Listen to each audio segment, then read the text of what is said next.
Hello, everybody, and welcome back to Locked On Flames. I'm your host, Jess Belmosto. The Flames shut out the Ottawa Senators after a miserable game against the Toronto Maple Leafs.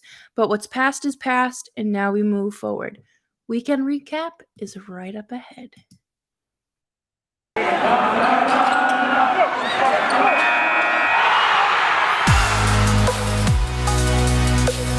You're Locked On Flames, your daily podcast on the Calgary Flames. Part of the Locked On Podcast Network, your team every day.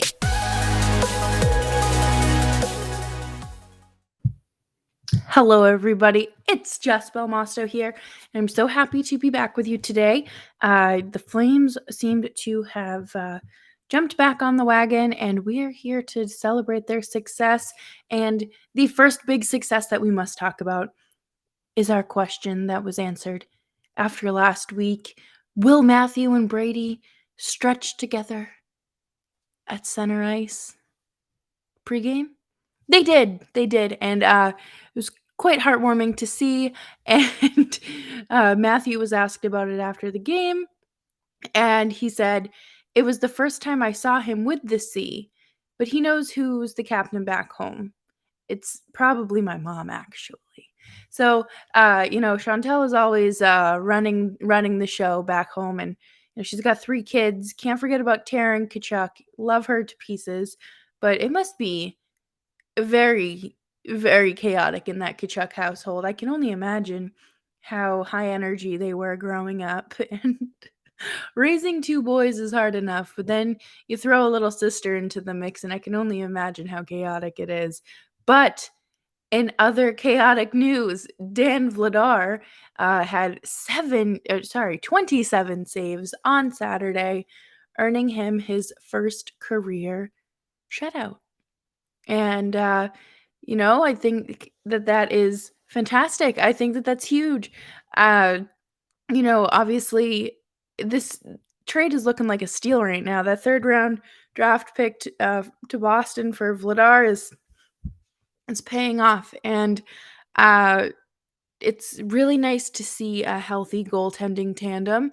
And Vladar was asked about getting his second back-to-back start, or on a second straight start, and he goes, "Surprised? It's my job to be ready for every single game. I was trying to enjoy it and give our team a chance to win. I think it was a great team effort and can't get too high from here. We have another big game in 2 days, which is the game tomorrow against the Flyers, and we've got to keep it rolling." So, I know I said that this game was Saturday. I lied. It was Sunday.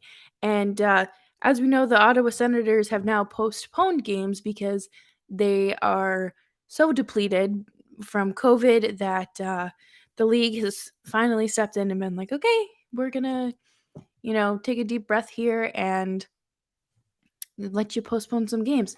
Also, I just realized how much yellow is in this frame. Got my yellow sweatshirt, my sunflowers, my fake sunflowers, and then my boyfriend's sweatshirt on the desk. Oh boy. Do you think I like yellow or something? But it was Mangiapane, Kachuk, Lindholm, and Zadorov on the score sheet Sunday afternoon. And let's check in with the point leaders for the team. Elias Lindholm is sitting pretty with 16, and Johnny Gaudreau is there right behind him with 15. One thing I have noticed since really the last 3 seasons, I'll call it 2.5 seasons, okay, of covering this team, is that Johnny and Lindholm go, they're always neck and neck for point leaders. I think the first few weeks I covered the team, Johnny was not close. I think it was actually Matthew Tkachuk who closed out the 2019-2020 regular season as the Flames point leader, but Lindholm really wasn't that far behind him. And I know last year, at one point they were tied, and I think Lindholm just edged him out right at the end. But I think it's great to see them, finally on the same line and not, I don't want to say working against each other, because you're not working against each other, but it's easy to build off of that momentum and to keep success going. And of course, we have to talk about another point leader, or sorry, not a point leader, a milestone for points, and that's Oliver Shillington. Oliver Shillington now has a career high 10 points, and he had a goal, a beauty of a goal against Toronto, and holy cannoli. I watched that like 4 times. I just kept rewinding it. I was like, "Oh my god, that's that was this beautiful goal." And you don't expect that from a defenseman, you know? At least, he's not out there being Bobby Orr, you know? But just absolutely something to keep an eye on there, and things are cruising along for this team. You know, people were starting to stress out because they were losing multiple games in a row, and that happens, okay? Like, it is not sustainable to win 82 games. As Brett Ritchie once said, "You go out there and you wanna win 83, you wanna go 83 and 0, but I guess now we'll go 82 and 1," or something along those lines. Yes, Brett Ritchie is bad at math. Also, he is still on the, IR, so with that dealing with that lower body injury, so sending him lots of warm and well wishes from us at Locked On Flames. But, like I said, I'm just cruising along. They play Philly tomorrow, Buffalo Thursday, and then they have a game Saturday that I'm currently blanking who it's against. And then they played the Bruins on Sunday, and who will be at that game? Who who could possibly be at that game? Me. I'll be there. So you guys know that I will be uh rooting for the Flames. Honestly, I hope both teams have fun. I do. I will be happy regardless, but at the end of the day, I'm very happy for the Calgary Flames. And it's actually really funny because my boyfriend, I told him, I was like, "Yeah, I kind of want to watch the Flames. Like, I want to go on the Flames side for warm ups." He's like, "You're such a homer. You're such a homer. You shouldn't root for the team you cover. This is a fun team. I like them." And he's only giving me a hard time. But just think he's shocked because I'm a diehard Bruins fan. But coming up next, we are absolutely going to talk about things to make these wins a little more uh, popular, not popular, cohesive. Oh my, I don't know how I got popular. Cohesive, and what the team needs to work on in order to get through a full 60 minutes of NHL hockey. But first, let's talk about DirecTV. Are you someone who has multiple devices for everything? You've got your phone for, watching your favorite true crime. You got your TV for the live game. You got your iPad or tablet for the highlights, and your kids' tablet for whatever they want to watch. What do kids watch? Paw Patrol, Guppies, Bubble Guppies. I don't know what they're watching these days, but DirecTV has a way to get everything you need all in one place, so you are not stressing out about passwords for this device, passwords for that service, and you're not all over the place. It's all in one spot, and that is called DirecTV Stream. Head on over to directtv.com today to find out more about this offer. I'm someone who cannot change the HDMI on my television. So when I saw this, I was like, oh, everything in one place. This is something I need because I can't keep bouncing back and forth. And it's one less thing I have to stress out about. So head on over to directtv.com today, find out more about DirecTV Stream, and sign up because there's no contract. Easy as pie. Locked on Flames continues. Don't forget to follow me on Twitter at Jess Belmosto. It's right there on the screen if you're watching on YouTube. One thing that I think this team has improved on. I let's start with the positive here, okay? Because I don't want to just harp on the negatives.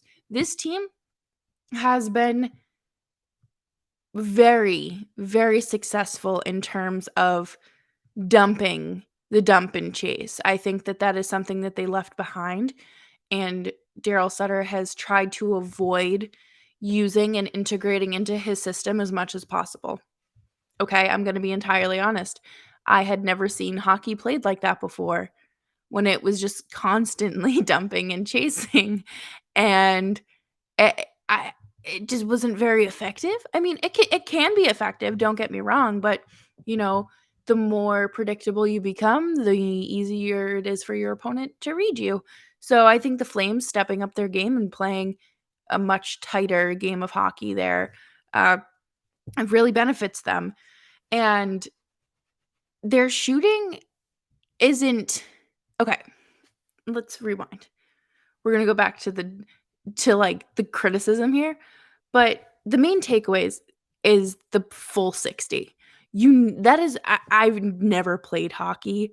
Quite honestly, I'm too clumsy and I didn't like running in soccer, so I don't think I would have liked skating. But I feel like one of the first things they're gonna tell you is you need to learn to play a full 60 minutes of hockey, right? That that's how that works, right? Um, but it's very hard to watch them, like, have a solid first period, come out guns a-blazing in the second, and then the third period just kind of themselves, like, they're not that they used all the gas in the tank for the second period. And I feel like just a couple weeks ago, we were talking about how they needed more gas for the second period, but now we're like, whoa, pump the brakes just a little bit, uh, tone it down. And I am so impressed with how this team has been playing. And I do not want that to get lost in the message because I think that this is a significant improvement from where they had been.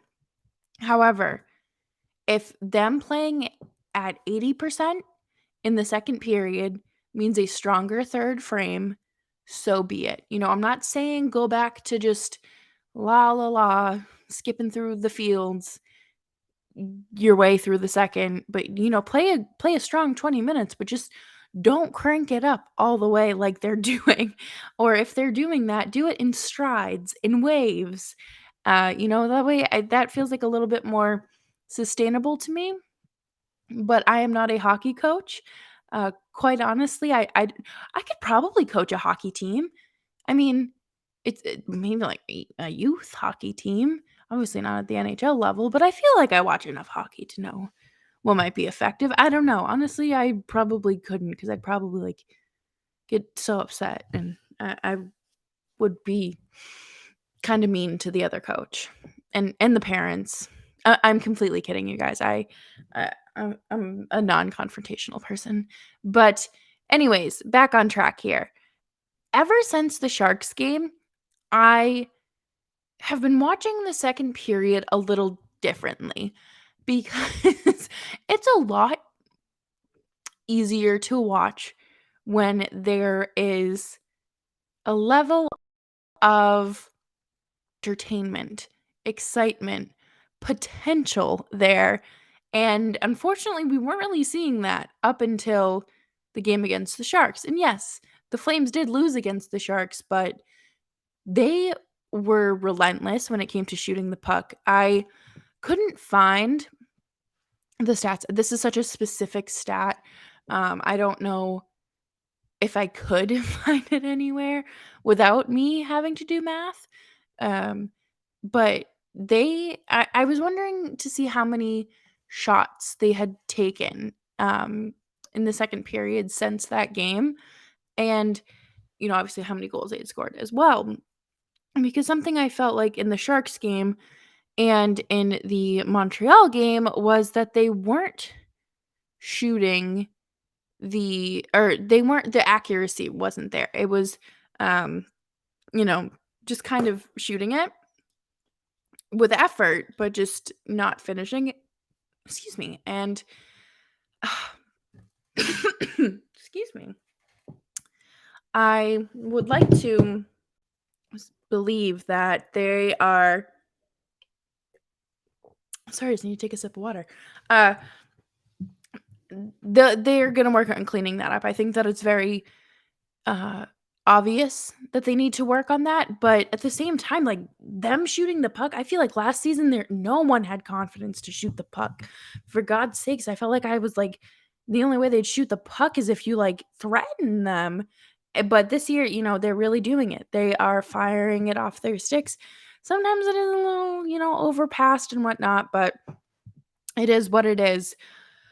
Something else that, I I hate being so negative, you guys. I don't want you to think this is just like a crapping on Calgary podcast, but one big thing that I did notice against Montreal and Toronto was how messy their game gets in front of the net sometimes. And I know that you can't, you know, blow the whistle when the puck is loose, but it becomes a little, I get a little on edge when I'm sitting there and the puck is loose, but you got your goalie like spread out. You got people like pig piling on each other. It just makes me nervous. But I think that we have seen a very clear um improvement. That's the word I'm looking for. Improvement on their play, and I would really like to see something like, a little bit of a cleaner game against Philly on Tuesday. And when I say clean, I don't mean, staying out of the penalty box and not throwing hits and things like that. I'm talking about like everything we addressed. Shooting the puck and actually scoring. Avoiding pig piling on goalies or cross checking people in the throat, because that is not what you want. And I think that this team has potential to maybe sweep these next I don't want to say sweep, but they'll have a successful second half of this road trip. It's a 7-game road trip, and they're about, I can't do math. I was going to say like 3/4 of the way done, but that's not true at all. So, we'll have to just see how the game against Philly and Buffalo goes, and then, they got the 2 this weekend. So, fingers crossed. Fingers crossed. And you know what I will need to get me through? Built Bar. Built Bar is a delicious tasting protein bar that everyone needs in their lunchbox, their desk, their backpack, wherever they go. They have a fantastic selection of flavors that are out of this world. Quite honestly, am a big fan of the raspberry or the cookie dough crunch, and I think that is delicious and becoming a staple to my wonderful wonderful food intake. And if you too would like to stay satisfied and get through your day without getting hangry, head on over to built.com today and use promo code LOCKED15 for 15% off of your next order. And here is your daily reminder to subscribe to Locked On Flames wherever you get your podcasts, and of course on YouTube. So, Walker Dueler made his NHL debut against the Ottawa Senators, and I thought that now would be a wonderful time to check in with the other prospects across the league. And I'm going off of the Future Watch update, and this is from Tori Peterson at calgaryflames.com. And in the OHL, Jack Beck is with the Ottawa 67s with 17 points in 12 games. He is crushing it with 11 goals. Good for him. 11 goals in 12 games. That's a lot. Rory Currens is playing with the Sioux Greyhounds. He's got 24 points in 16 games. He is heavy on the assists with 15. And in the QMJHL, you got Cole Huckins with 13 points in 16 games. Jeremy Poirier with the St. John Sea Dogs, and this is a defenseman, by the way. I just feel the need to note that when I list this statistic off. He has 17 points in 17 games. Yes, you heard that correctly. 5 goals, 12 assists, all in 17 games. And Ryan Francis has 3 goals, 4 assists in 6 games. So he's doing pretty great. Uh Also, we have Cameron Why Not? Yes, if you watch the draft, you know that is his real last name. He has 8 points in 15 games. In the WHL, Lucas Siana is with the Seattle Thunderbirds with 6 points in 12 games. And Cole Jordan is a defenseman with the Moose Jaw Warriors, sitting with no points in 2 games. Goaltender Arseny Sergeev with the USHL is 8-1-0 with a 1.22 goals against average and a .95 save percentage. That's unreal. And then you've got Ilya Nikolayev. I'm sorry. With 11 points in 11 games. And here we have one of my favorites, the NCAA, Matthew Coronado with the Harvard Crimson has 3 goals and 5 assists. So 8 points in 7 games. You've got Demetrios Koumanatsis, I'm sorry, with 4 points in 12 games. Josh Nodler with 9 points in 12 games. That's incredible. Holy cannoli. And in Sweden, you have William Stromgren, who is a left winger with 18 points in 20 games. And Emil Hyman, who was the the prospect that they got in the Sam Bennett trade from Florida, has 6 points in 18 games. So, things are looking pretty good for some of these Flames prospects. There's always room to grow, and I think that's one of the most exciting things about prospects is watching them develop and climb the ladder. And I am working on an article about the NCAA to NHL pipeline that I've been sitting on for quite literally 3 or 4 years. Like, this is one of the articles I wanted to write when I first started writing, and I'm so glad I didn't, because I wouldn't know how to execute it, and quite honestly, I still am not entirely sure how to execute it. But you'll see that coming from me eventually. Thank you all so much for tuning in to Locked On Flames again today. I'm your host, Jess Belmosto, and I will see you next time.